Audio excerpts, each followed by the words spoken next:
चल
నెల్లూరు నగర అభ్యర్థి టీడీపీ అభ్యర్థి పొన్నూరు నారాయణ గారిని మరి నాయకుడికి ఆత్మీయంగా ఆహ్వానం జరిగింది. ఈ సందర్భంగా వందలాది మంది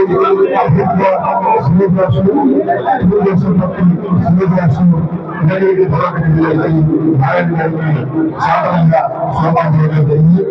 మీరందరూ కూడా మనం చూసుకుంటే జిల్లా కేంద్రం నగర రూరల్ ఈ జిల్లా కేంద్రంలో ఒక చోట నుంచి ఒకరికి బంధాలు బంధుత్వాలు అనుబంధాలు స్నేహాలు పరిచయాలు అన్నీ ఉంటాయి. కాబట్టి ఏకతాటిగా మొత్తం కూడా కొనసాగి 2 నియోజకవర్గాల్లో తెలుగుదేశం జనసేన బీజేపీ ఉమ్మడి అభ్యర్థులు ఘన విజయం సాధించడానికి నెల్లూరు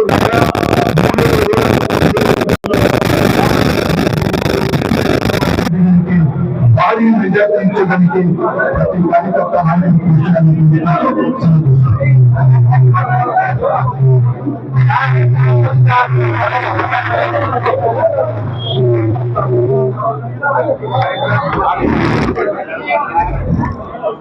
మీరు మాట్లాడారు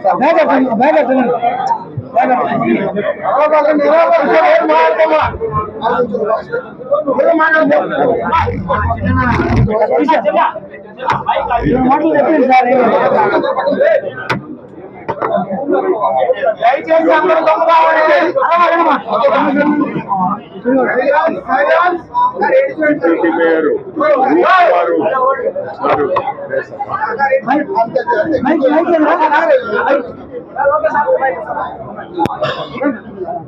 డిప్యూటీ మేయర్ కుమార్ గారు ఆహ్వానంతో ఈరోజు ఇక్కడికి రావడం జరిగింది.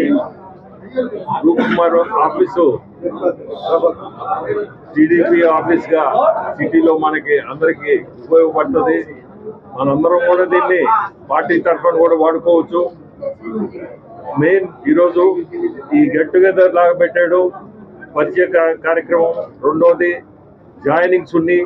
ఈ జాయినింగ్స్ కూడా చాలా మందిని కొంతమందిని ఇంకా కండువా కూడా వేయలేకపోయాము. ఈ జనం ఎక్కువ వేయలేకే అది కూడా అయితే మళ్ళీ తర్వాత వచ్చి కొంతమందికి మనం సెపరేట్గా వేయాల్సి వస్తుంది. మీ అందరికి ఒకటే కోరుకునేది, రేపు రాబోయే ఎన్నికల్లో నారాయణ గారిని మీ అందరికీ తెలుసు ఎంత అభివృద్ధి చేస్తున్నాడో సిటీలో. మనందరం కూడా రేపు నారాయణ గారిని మనం గెలిపించుకోవాలా. అట్టే నేను ఎంపీగా పోటీ చేస్తున్నాను. నాకు మీ అందరూ ఆశీస్సులు ఉన్నారా? పక్కన నాకు శ్రీధర్ ఉన్నాడు రూరల్ నుంచి. శ్రీధర్ కూడా మనందరం గెలిపించుకోవాలా. మా ముగ్గురిని మీ అందరు ఆశీస్సులు ఉండాలా. ఫైనల్ గా చంద్రబాబు నాయుడు గారిని మనం ముఖ్యమంత్రులుగా చూడాలా. ఇదే మనందరూ కోరిక. ఖచ్చితంగా జరిగి తీరుతుంది కూడా.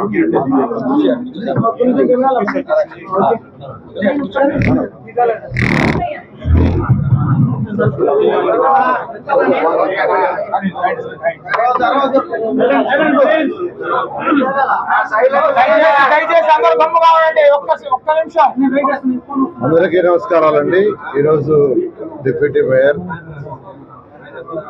యొక్క ఆధ్వర్యంలో, Nellore municipal corporation deputy mayor ఆధ్వర్యంలో ఈరోజు అనేక మంది తెలుగుదేశం పార్టీలో జాయిన్ అవ్వడం జరిగింది.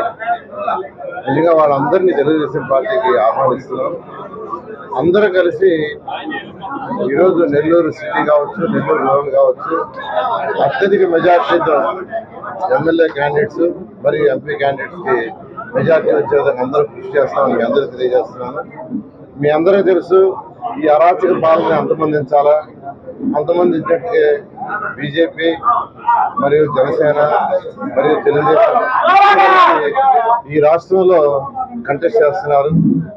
కంటెస్ట్ చేయక తప్పదు. ఎందుకంటే అరాచక పాలనని అంతమొందించాలంటే అంతకుమించి మార్గం లేదు. ఖచ్చితంగా రాబోయే రోజుల్లో అత్యధిక సీట్లు, అత్యధిక మెజార్టీలో ఈ యొక్క కూటమి గెలుచుకోబోతుంది. నెల్లూరు 54 డివిజన్లో గతంలో చేసిన 2014 నుంచి 19 దాకా చేసిన డెవలప్మెంట్ మీకు అందరూ తెలిసిందే. 5,262 కోట్లతో అనేక పనులు, అండర్ గ్రౌండ్ డ్రైనేజ్ అది చేసింది. దోమలు లేని నగరం. ఎక్కడికి పోయినా, ఏ ఇంటికి పోయినా వాళ్ళు ఏంటంటే ఒకటే చెప్తున్నారు, సార్ ఈ దోమలు పోయేటట్టుగా మందు కొట్టించండి అని చెప్తున్నారు. మందు కొడితే అది ఓన్లీ టెంపరీ, అది only temporary solution. Permanent solution కావాలంటే మీ ఇళ్లలో నుంచి వచ్చే, బాత్రూమ్ నుంచి వచ్చే నీళ్లు కానీ, కిచెన్ నుంచి వచ్చే నీళ్లు కానీ, టాయిలెట్స్ నుంచి వచ్చే నీళ్లు కానీ అవన్నీ భూమి లోపల బయటకు వెళ్ళాలి. అప్పుడు సైడ్ కెనాల్స్ లో నీళ్లు నిలవ ఉండదు. సైడ్ కెనాల్స్ ఎప్పుడైతే నీళ్లు నిలవ ఉండదో దోమలు పెరగు. అది ఒక్కటే మార్గం. నేను అనేక విదేశాల్లో స్టడీ చేశాను. వాళ్ళ ఆ కంట్రీస్ లో దోమలు లేవంటే వాళ్ళు 100% అండర్ గ్రౌండ్ డ్రైనేజ్ పెట్టుకున్నారు. అందుకనే నెల్లూరు సిటీలో కూడా, సిటీ అంటే 54 డివిజన్స్ లో, అటు రూరల్ సిటీ రెండిట్లో కూడా టోటల్ ప్రాజెక్ట్ 550 కోట్లతో చేసాం. అయితే కొద్దిగా 10% మిగిలిపోయింది. ప్రభుత్వం రాగానే ఫస్ట్ దాన్ని టేకప్ చేస్తాం. అదేవిధంగా సంగం బ్యారేజ్ నుంచి 550 కోట్లతో వాటర్ లైన్ తెచ్చాం. అది కూడా 90% అయింది. 10% ఉంది. అది కూడా అయిపోతే ప్రతి ఇంటికి స్వచ్ఛమైన వాటర్, ప్రతి ఇంటికి కుళాయి వస్తుంది. అలాంటి డెవలప్మెంట్స్ మీకు తెలుసు. పార్కులు నేను చెప్పలే, ఈరోజు నెల్లూరులో పార్కులు గురించి నేను చెప్పలేదు.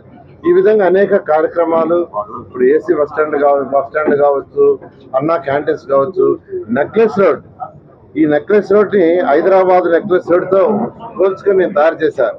హైదరాబాద్లో వాళ్ళకి నెక్లెస్ రోడ్ ఉంటే మన నెల్లూరులో మనం నెక్లెస్ రోడ్ పెట్టుకోకూడదు. ఎందుకంటే స్వర్ణాల చెరువు ఉంది, 365 నీళ్ళు ఉంటాయి. అందువల్ల దానికి 20 కోట్లు శాంక్షన్ చేసి యాక్చువల్గా చేయటం జరిగింది. ఈ విధంగా అనేక కార్యక్రమాలు చేసాం. అన్నీ కూడా ఒక 5%, 10% వెళ్ళిపోయినాయి. ప్రభుత్వం రాగానే ఇవన్నీ చేస్తా. నేను ఒక్కటి అడిగేది, నెల్లూరు రూరల్గా శ్రీధర్ రెడ్డి గారు కంటెస్ట్ చేస్తున్నారు. ఆయన 3వసారి కంటెస్ట్ చేయటం. ఆయన గురించి అందరికీ తెలిసిందే. ఆయన ప్రతి ఇంట్లో అందరితో వాళ్ళ సమస్యలన్నీ కులంకృషిగా తెలుసుకొని సాల్వ్ చేసే వ్యక్తి. అదేవిధంగా వేమిరెడ్డి ప్రభాకర్ రెడ్డి గురించి నేను చెప్పలేదు. ఆయన అజాత శత్రువు, ఎవ్వరికి శత్రువు కాదు. ఈరోజు ఈ పార్టీకి వచ్చాడంటే ఒకటే కారణం, గౌరవం కోసం వచ్చాడు, ప్రజలకు సేవ చేయడానికి. ఆయన డబ్బుల కోసం రాలా. డబ్బు సంపాదించాలంటే ఇక్కడికి రాబడలే, ఆయన వ్యాపారాలు ఉన్నాయి. కేవలం ప్రజలకు సేవ చేయాలా, ఒక గౌరవం కావాలని ఆయన వైఎస్ఆర్సీపీ పార్టీలో చేరాడు. మీకు అందరికీ తెలిసిందే. అక్కడి నుంచి రావడానికి ఒకే కారణం చెప్పాడు, సార్ నాకు అక్కడ గౌరవం లేదు, నాకు గౌరవం కావాలని, ప్రజలకు సేవ చేయాలని. అందువల్ల నేను అందరూ రిక్వెస్ట్ చేసేదంటే, మన నగరాన్ని 54 డివిజన్లు డెవలప్ చేసుకోవాలంటే రాష్ట్ర ప్రభుత్వం సహాయంతో కూడా కేంద్ర ప్రభుత్వం సహాయం కూడా కావాలి. ఈరోజు కేంద్ర ప్రభుత్వం బీజేపీ మనతో టైఅప్ అయింది. అక్కడి నుంచి ఫండ్స్ కూడా తీసుకురావాలి. అక్కడి నుంచి ఫండ్స్ కూడా తీసుకురావాలంటే ఎంపీ గారు చేయాలి. ఇక్కడి నుంచి మనం ప్రపోజల్ పెడితే ఎంపీ గారు అక్కడి నుంచి కేంద్రం నుంచి ఫండ్స్ తీసుకురావాలి. ఎందుకంటే మనం చేసే ప్రాజెక్టులో 75% కొన్ని స్టేట్ షేర్ ఉంటుంది, 25% సెంటర్ ఉంటుంది. కొన్ని 60% మన షేర్ ఉంటుంది, 40% సెంటర్ ఉంటుంది.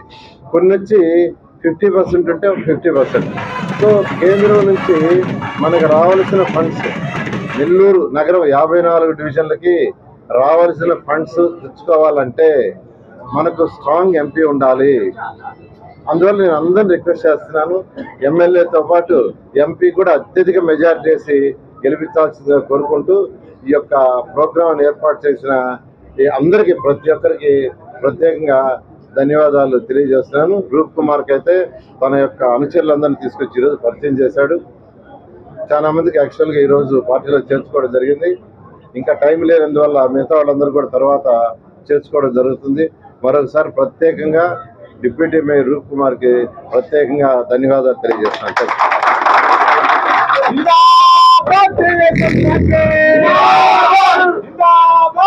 తెలుగుదేశం పార్టీ